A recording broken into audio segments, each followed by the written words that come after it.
এক একজন এক এক জায়গা থেকে মালিকের তাসবিহ আদায় করে। গাছগাছালির জায়গা থেকে মালিকের হুকুম পালন করে। যদি আমরা তাকায় তাকায় দেখি গাছের পাতাগুলা লড়ে, কিন্তু না না, গাছের পাতাগুলা আমার মালিকের জিকির করে।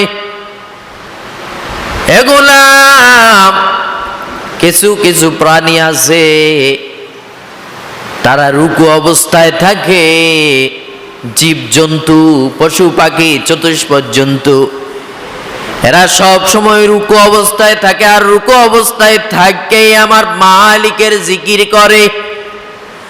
এরে গোলাম, সাপ বিচ্ছু এরা সব সময় সিজদারত অবস্থায় থাকে, আর সিজদারত অবস্থায় আমার মালিকের হুকুম পালন করে। এখন বান্দা চিন্তার বড় বিষয়, গাছগাছালি যদি আমার মালিকের হুকুম পালন করতে পারে, চতুষ্পদ জন্তু তারা যদি আমার মালিকের মহাব্বত নিয়ে আমার মালিকের গোলামি করতে পারে, সাপ বিচ্ছু কীট পতঙ্গ তারা যদি আমার নবীকে মহাব্বত করতে পারে, নবীর প্রেমে পাগল হয়ে যেতে পারে, আমার মালিকের হুকুম পালন করতে পারে রে গোলাম, আমরাই কি তাদের চাইতে খারাপ? আল্লাহ রাব্বুল আলামিন বলেন, না না, ওয়ালাকাদ কাররামনা বনি আদম, ওয়ালাকাদ কাররামনা বনি আদম ওয়া হামালনাহুম ফিল বাররি ওয়াল বাহরি ورزقناهم من الطيبات وفضلناهم على كثير ممن خلقنا تفضيلا। আল্লাহ রাব্বুল আলামিন বলেন, আমি বনি আদমকে বড় সম্মানের অধিকার বানাইলাম, তাদের চাইতে সম্মানী, তাদের মতো শ্রেষ্ঠত্ব মর্যাদা আমি আল্লাহ কাউকে দান করি না। নবীর উম্মত, আল্লাহ রাব্বুল আলামিন যে বলেছেন, আমি আল্লাহ রাব্বুল আলামিন বনি আদমকে শ্রেষ্ঠত্বর মর্যাদা দান করলাম। তাহলে চিন্তা করে দেখেন, আল্লাহ গাছকে শ্রেষ্ঠত্ব মর্যাদা দান করেন না, সাপ বিচ্ছু চতুষ্পদ জন্তুকে আল্লাহ শ্রেষ্ঠত্ব মর্যাদা দান করেন না। আপনাকে আমাকে আল্লাহ নবীজির উম্মত হিসেবে শ্রেষ্ঠত্ব মর্যাদা দান করেছেন। কেমন শ্রেষ্ঠত্ব মর্যাদা? সব নবীর চাইতে দামি নবীর উম্মত বানাইছেন, সব নবীর উম্মতদের চাইতে দামি নবীর উম্মত। অন্য অন্য নবীরা পর্যন্ত যেই নবীর উম্মত হওয়ার জন্য পাগল, আল্লাহর কাছে দরখাস্ত করে, হে মালিক, মুহাম্মদ নবীর উম্মত হতে চাই, মুহাম্মদ নবীর উম্মতের এত দাম, ও গোলাম, আমাদের দাম যদি আল্লাহ এত বাড়াইয়া দেয়, আমরা সেই মর্যাদা ধরে রাখা ভালোবেসে জান্নাতের বাগান, জান্নাতের পরিবেশে আসা এবং বসার জন্য কবুল করেছেন। নিয়ামতের শুকর আদায় করি আলহামদুলিল্লাহ। লক্ষ কোটি দরুদ ও সালাম সৈয়দুল মুরসালিন রাহমাতুল লিল আলামিন, শফিউল মুজনিবিন, ইমামুল মুরসালিন, রাহমাত আলম, নবিয়ুল আরব ওয়াল আজম, হাবিবে কিবরিয়া, আশরাফুল আম্বিয়া, সৈয়দুল আম্বিয়া, সৈয়দুল মখলুকাত, হযরত মুহাম্মদুর রাসূলুল্লাহ সাল্লাল্লাহু আলাইহি ওয়াসাল্লামের উপর। আল্লাহু আকবার। রমাদান মাস আমাদের থেকে বিদায় নিয়ে চলে গেল। রহমতের মাস, বরকতের মাস, নাজাতের মাস চলে গেল। তো নাজাতের মাস, রহমতের মাস চলে গেল মানে এমন নয় যে আমরা আমল রমজান মাসে বেশি করছি, এখন একটু কম করব। এমনটা যেন না হয়। আমাদের আমলের অবস্থা দিন দিন বাড়ানোর চিন্তা ফিকির করা। আমলের অবস্থা কম না, দিন দিন বাড়ানোর চেষ্টা করবেন। যদি আমার থেকে আমল কমে যায় তাহলে আমার জন্য বিপদ অপেক্ষা করতেছে। অনেক সাহাবা একরাম আমল করত, আমলের পাশাপাশি রিজিকের তালাশে নেমে যেত, কিন্তু যতই রিজিকের তালাশে নামতো তাদের ভিতরে সব সময় মাওলা পাকের কথা স্মরণ থাকতো। তারা আমল করত, রিজিক তালাশ করত, কাজকর্ম তো করতো, তো ভিতরে ভিতরে আল্লাহকে স্মরণ করত। কাজের ভিতরে ভিতরে আল্লাহ তাআলার নামের জিকির করত, আল্লাহ তাআলার গুণগান গাইত, হাতে কাজ করত, মুখে আল্লাহ পাকের জিকির করত, আল্লাহ পাকের গুণগান গাইত। আবার যখন মুয়াজ্জিনের পক্ষ থেকে আজানের আওয়াজ চলে আসতো তখন সাথে সাথে কাজকর্ম ছেড়ে দিয়ে আল্লাহর গোলামির জন্য পাগলের মতো ছুটে আসতো। আমরা যদি সাহাবা একরামদের মতো জিন্দিগি গঠন করতে পারি, ওয়ালি বুজুর্গদের মতো জিন্দিগি গঠন করতে পারি, তাহলে আমাদের জন্য শান্তির ব্যবস্থা হবে, আযাব গজব থেকে মুক্তির ব্যবস্থা হবে, দুনিয়ায় শান্তি পরকালে মুক্তির ব্যবস্থা হবে। এই জন্য নিজের ভালো নিজে বুঝা।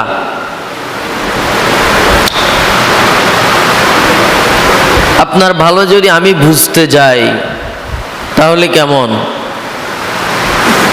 এই কারণে নিজের ভালো নিজে বুঝা, নিজেকে নিয়ে নিজে চিন্তা করা। আল্লাহ তাআলার দরবারে হিসাব দেওয়ার ভয় অন্তরে ঢুকানো, যে আমি কি হিসাব দিব, আমি হিসাব দিতে পারবো কিনা, বা হিসাব দেওয়ার মতো আমল করছে কিনা। বেশি না, একটু 5 মিনিট মাথাটা দিলটা নরম কইরা একটু চিন্তা করেন যে আমি আল্লাহর কাছে হিসাব দেওয়ার মতো সেই পরিমাণ আমল করছি কিনা, দেখবেন চোখের পানি চলে আসবে। আল্লাহ আল্লাহ। এই জন্য ভাই, রমাদান মাসে যে আমল করেছি ওই আমল না ছাড়া, ওই আমলগুলাকে আঁকড়িয়ে ধরা, এটার থেকে যেন গাফেল আমরা না হই। এবং কি রমাদান মাসে যেমন কি গুনাহের কাজ থেকে দূরে থাকার চেষ্টা করছি, এখনো সেই রকম গুনাহের কাজ থেকে বেঁচে থাকার চেষ্টা করা, আমলগুলা বরবাদ না করা, রমজান মাসের আমলগুলা চালু রাখা।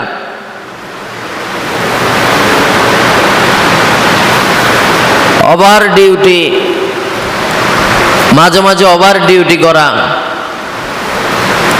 5 ওয়াক্ত নামাজ পড়লাম, পাশাপাশি সময় পাইলে একটু চাষ্ট, আউয়াবি, নফল, তাহাজ্জুদ এগুলা আদায় করা।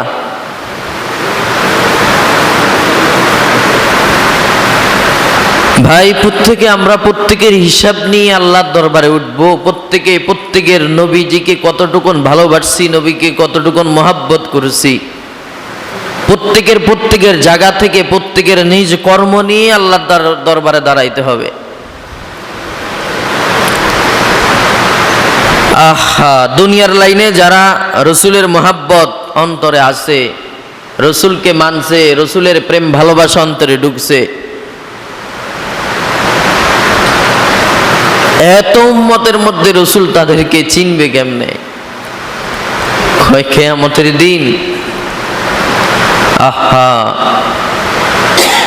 কিয়ামতের দিন তাদের চেহারাগুলা নূরে চমকাইতে থাকবে।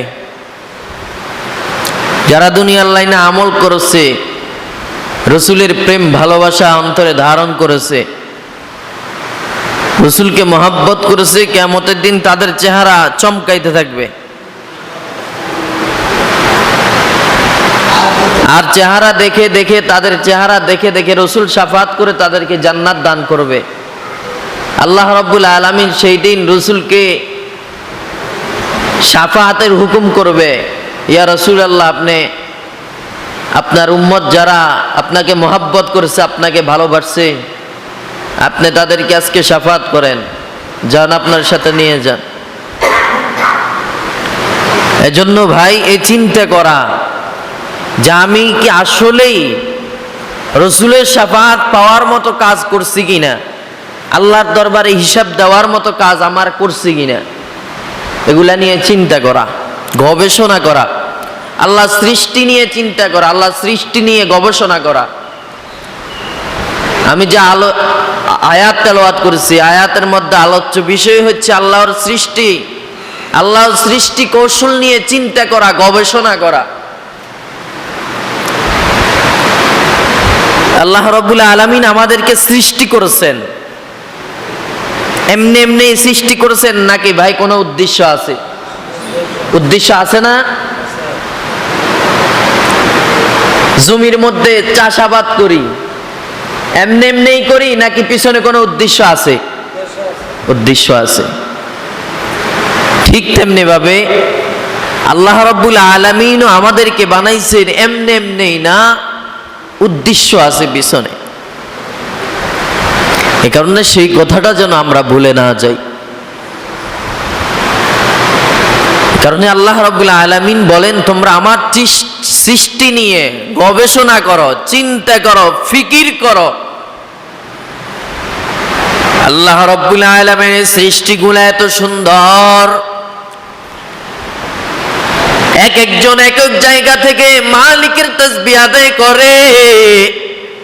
গাছ গাছালির জায়গা থেকে মালিকের হুকুম পালন করে।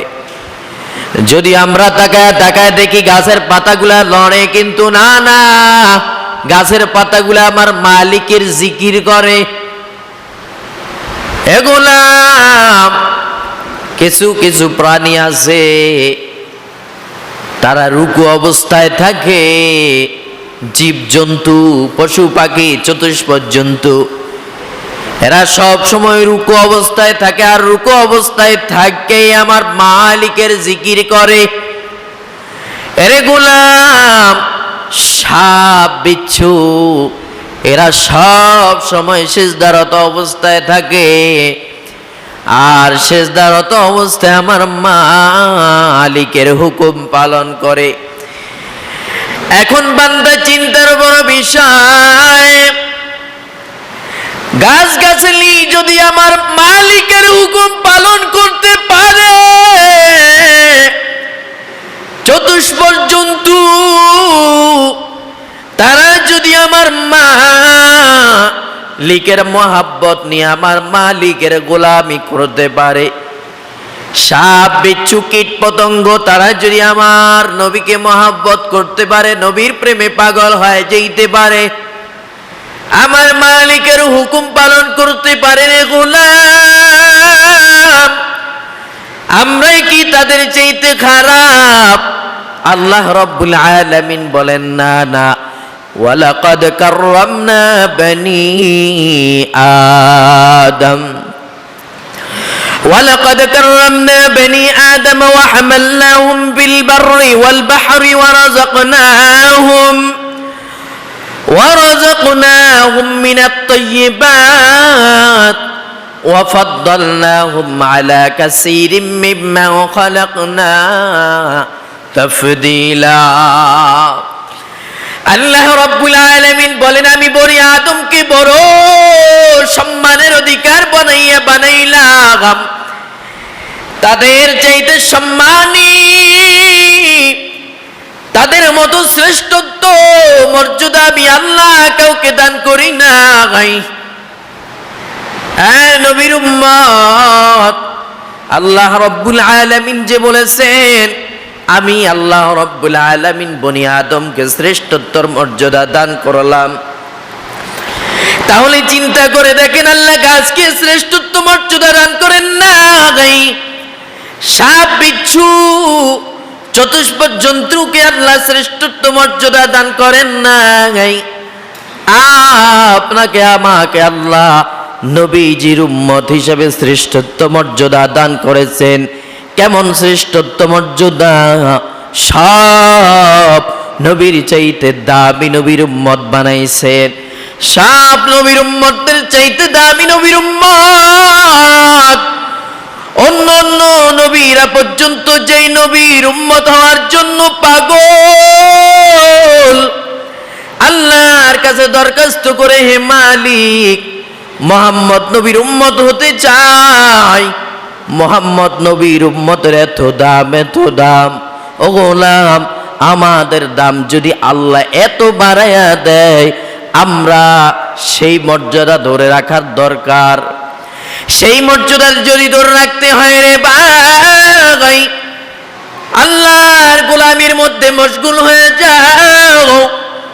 সাহাবায়ে কেরাম যেইভাবে আল্লাহকে ভয় করেছেন, আমলের প্রতি তাগিদ করেছেন, সেইভাবে সাহাবায়ে কেরামদের মতো প্রতিযোগিতা লাগাও, আমলের মধ্যে প্রতিযোগিতা লাগাও।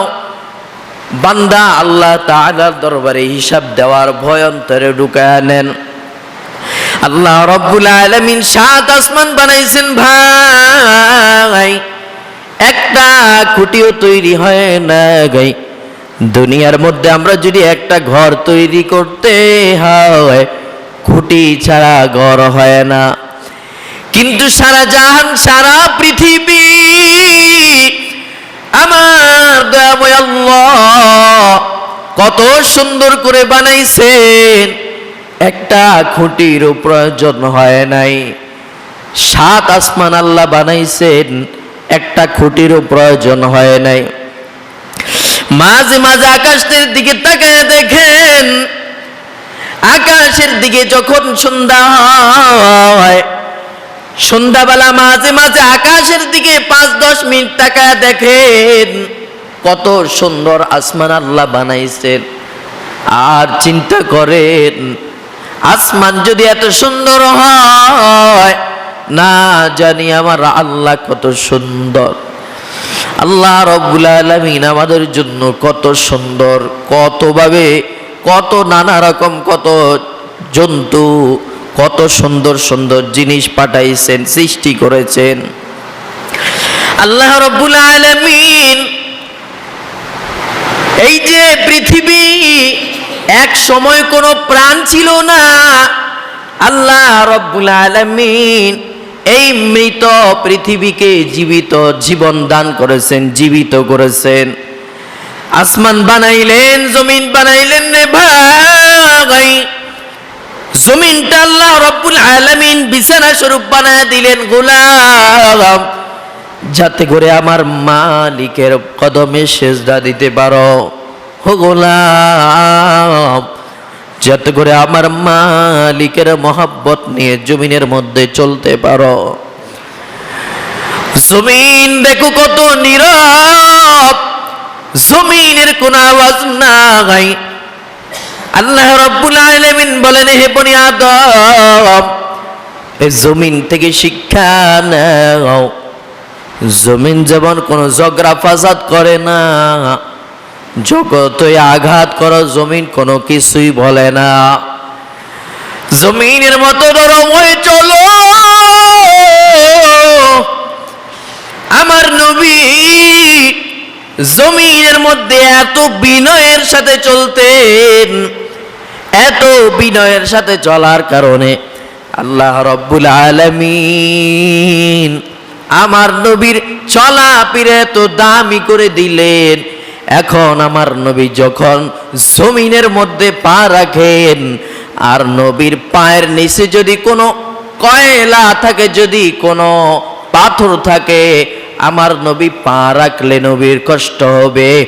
আল্লাহ রব্বুল আলামিন জমিনকে বলে দিলেন, হে জমিন, দুজাহানের বাদশা রহমতের নবী, ও জমিন, রহমতের নবী, এই জমিনের উপর চলমান করবেন, চলাফেরা করবেন। নবীর পা মোবারকের নিচে যদি কোনো ধুলা ময়লা পড়ে, কোনো পাথর পড়ে, আমার নবী কষ্ট পাবেন।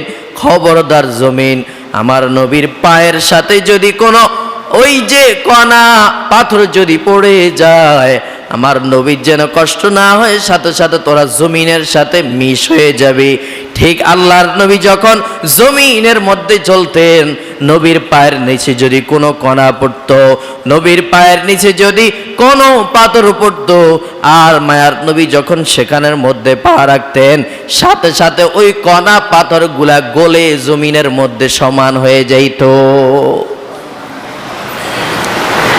আরে নবীর উম্মতের দল, আমরা তো সেই নবীর উম্মত। কেন সেই নবীর উম্মত হয়ে নবীর প্রেম ভালোবাসা আমার অন্তরে নাই?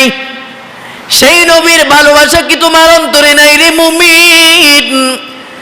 আল্লাহ রব্বুল আলামিন বলেন, রে গোলাম, আমি আল্লাহ রব্বুল আলামিন তোমাকে কত সুন্দর করে বানাইলাম।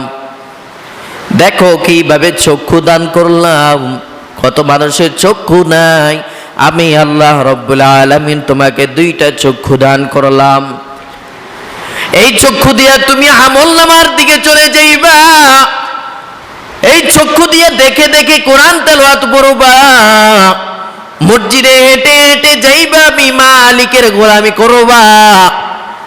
কিন্তু যুবকেরা দেখা যায় চক্ষু দিয়ে দেখে দেখে ফ্রি ফায়ার আর পাবজি গেমের মধ্যে ব্যস্ত হয়ে যায়, নাচ গানের মধ্যে ব্যস্ত হয়ে যায়।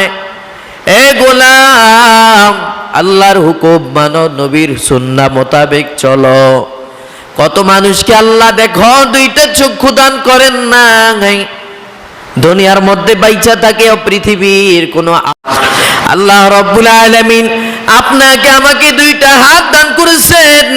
কত মানুষের দিকে তাকায় দেখেন রে গোলাম, কত মানুষের হাত নাই, জমিনের মধ্যে কাজ করতে পারে না। কত মানুষের পা নাই, হাঁটতে পারে না। কত মানুষের জবান বন্ধ, কথা বলতে পারে না। আল্লাহ রব্বুল আলামিন আপনাকে আমাকে চক্ষু দান করেছেন। এরপরও আল্লাহ রব্বুল আলামিন বলেন, হে গোলাম, তারপর তুমি কোন নাফরমানি আমার সাথে, কেন তুমি আমার সাথে নাফরমানি করো? আমি তো তোমাকে চক্ষু দান করলাম, আমি তো তোমাকে হাত দান করলাম, আমি তো তোমাকে পা দান করলাম, আমি তো তোমাকে জবান দান করলাম, তারপরও কেমনে তুমি আমি আল্লাহর সাথে নাফরমানি করো?